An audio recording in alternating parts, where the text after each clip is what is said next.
전국에 계신 사랑하는 내 손안의 주일학교 페이스북 페이지 구독자 여러분들, 그리고 유튜브 구독자 여러분들 안녕하십니까?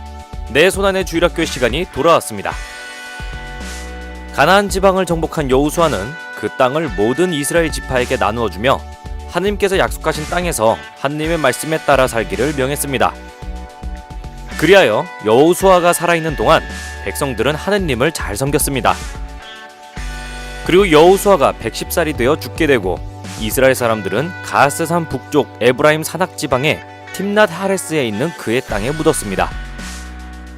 그리고 여호수아가 죽은 뒤 그를 따랐던 원로들과 백성들도 나이가 들어 하느님 곁으로 갔습니다.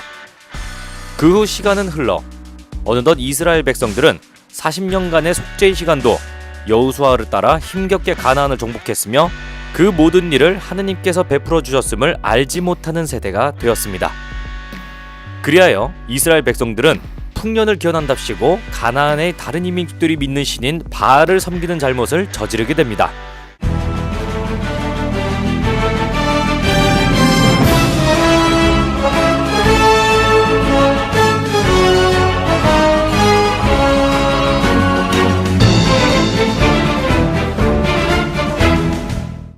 하느님께서 그 땅에 살도록 해주셨음에도 불구하고 하느님을 저버리고 우상을 섬긴 이스라엘 백성들은 하느님의 분노를 샀습니다. 그리하여 아람 나하라임 임금 쿠산 리스아타임의 지배를 받게 되는데요. 쿠산 리스아타임은 이스라엘 백성들의 재산을 빼앗고 그들을 노예 부리듯 철저하게 지배했습니다. 이에 자신들의 잘못을 깨달은 이스라엘 백성들은 죄를 뉘우치며 하느님께 구원을 간청했습니다. 그리하여 하느님께서는 칼렘의 아우 크나즈의 아들 오트니엘을 세우셨습니다. 오트니엘은 쿠산 리스아타임과 싸워 무찔렀으며 이스라엘을 지키고 통치하는 첫 판관이 되었습니다.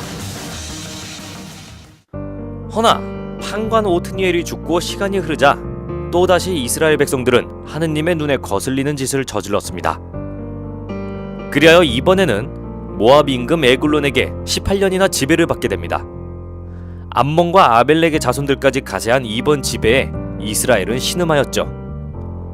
이스라엘 백성들이 눈물로 회개하며 애원하자 하느님께서는 베냐민 지파 게라의 아들인 왼손잡이 에훗을 세우셨습니다.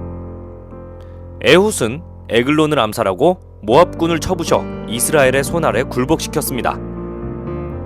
이후 판관 에훗과 함께 이스라엘은 80년간 평온했습니다. 판관 에훗이 죽고 난 뒤 필리스티아인들이 쳐들어왔는데 아나세 아들 삼가르가 소몰이 막대로 필리스티아인 600명을 쳐 죽여 이스라엘을 구원하였습니다. 이후 이스라엘 백성들은 또 하느님을 저버리고 거슬리는 짓을 저질렀습니다. 그리하여 이번에는 하초르를 다스리는 가나안 임금 야빈의 손에 지배를 받게 됩니다. 더군다나 장사이며 잔인무도한 장군 시스라가 철병거 900대를 가지고 반항하는 이스라엘 백성들은 무참히 짓밟아버렸죠. 그렇게 20년 동안 이스라엘은 가나안의 지배를 받아 고통받습니다. 허나 이스라엘 백성들이 뉘우치자 하느님께서는 라피돗의 아내이자 여예언자인 드보라를 판관으로 세우셨습니다. 판관 드보라는 바락이라고 하는 용감한 장수를 데리고 타보르 산 아래서 시스라의 철병거를 기습 공격하여 전멸시켰습니다. 시스라는 자신의 임금인 야빈과 친하게 지내는 카인족 헤베르의 집에 숨었습니다. 하지만 헤베르의 아내 야엘은 하느님을 믿는 여인이었습니다. 시스라가 지쳐 잠들었을 때 야엘은 그를 암살해 바락에게 보냈습니다.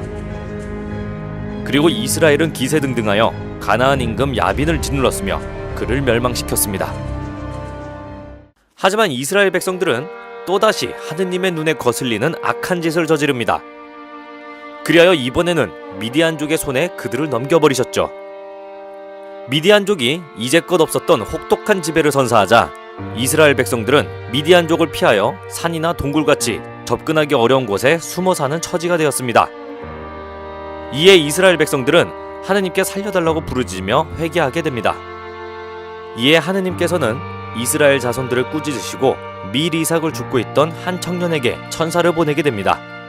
힘센 용사야, 주님께서 너와 함께 계시다. 그 청년은 므낫세 지파에서 가장 가난한 집안에서 태어난 기드온입니다. 기드온이 제가 어찌 이스라엘을 구원할 수 있겠습니까? 하고 여쭙자 하느님께서는 천사를 통해 내가 정녕 너와 함께 있겠다. 그리하여 너는 마치 한 사람을 치듯 미디안족을 칠 것이다. 라고 용기를 주셨죠. 곧바로 기드온은 바알 제단을 허물고 아세라 목상을 베어버렸습니다. 그리고 바알을 믿는 자들을 꾸짖으며 온 이스라엘에 전령을 보내 미디안을 치자며 청년들을 모았습니다. 그리고 그 중에서 하느님의 시험을 통과한 300명만 데리고 미디안군을 맞으러 나갔죠. 마침 미디안군도 대군을 모아 이스라엘을 다시 짓밟을 준비를 하고 있었는데 기드온은 300용사들에게 횃불과 나팔 그리고 항아리를 가지고 가서 야밤에 소동을 일으켰습니다. 이에 하느님께서는 미디안 군들을 혼란시키셔서 서로 못 알아보고 서로 싸우게 만드셨죠.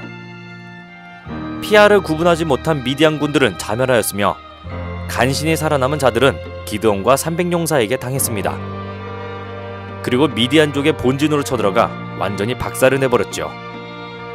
기드온은 판관이 되어 죽을 때까지 이스라엘을 다스렸습니다. 이후 이스라엘에는 톨라가 하느님의 부르심을 받아 판관이 되어 이스라엘을 다스렸습니다. 판관 톨라 다음에는 야이르가 하느님의 부르심을 받아 판관이 되었죠. 그렇게 판관은 말 그대로 재판관의 역할을 하면서 예언자와 같이 하느님의 말씀을 전했습니다. 또 한편으로는 대통령과 같은 통치자로서 이스라엘을 다스렸습니다. 이스라엘은 여호수아가 나누어준 땅을 지파별로 알아서 다스리는 부족 연합 국가의 성격을 가지고 있었습니다. 이런 부족 연합 국가는 자유롭다는 장점이 있지만 때로는 통제가 안 되고 제멋대로인 단점이 있죠. 그리하여 이스라엘 백성들은 점차 강력한 통솔과 지휘권을 가진 왕을 갈망하게 되는데 이는 나중에 다시 다루도록 하겠습니다.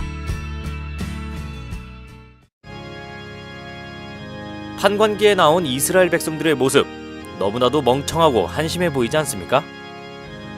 물론 한 대에서 전부 일어난 게 아니라 여호수아 시대 사람들의 자손들이 저질렀다가 그 자손들은 회개하여 구원받고 잘 살았으며 그 다음 자손들이 저질렀다가 구원받고 그 다음 자손들은 또 저질러 고통받다가 구원받는 그런 루프형 스토리를 가지고 있습니다.